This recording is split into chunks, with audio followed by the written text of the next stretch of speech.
Robert Nozick developed something called the tale of the slave. It's very brief, goes through 9 quick stages. Nozick invites you to imagine yourself as the slave in the story.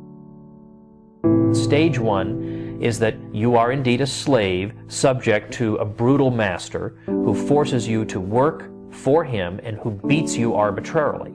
In the second stage, the master lightens up a bit, and he beats you only for breaking the rules, and he even grants you some free time.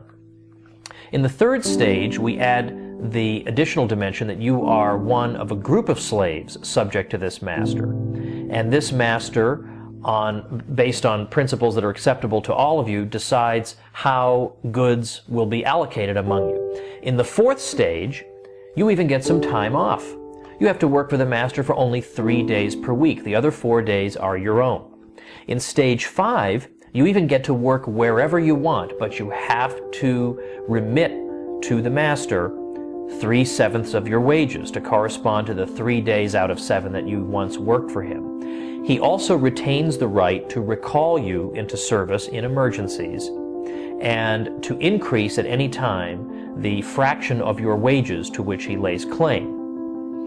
Then, in stage 6, everyone, all let's say 10,000 slaves, except you, are granted the right to vote. So they get to decide what is allowed and what is not allowed. They get to decide what fraction of your wages will be taken away and what outlets the money will be spent on. In stage 7, you still don't have the right to vote, but you are allowed to try to persuade those who can vote to exercise their powers in a particular way. In stage 8, you are granted the right to vote, but only to break a tie. You write down your vote, and if a tie should occur, your vote is opened up and recorded. No tie has ever occurred. Finally, in stage 9, you are fully granted the right to vote. But this simply means, functionally, that as in stage 8, in case of a tie, your vote carries the issue. But there has never been a tie. Nozick's question is this: at what stage between 1 and 9 did this become something other than the tale of a slave?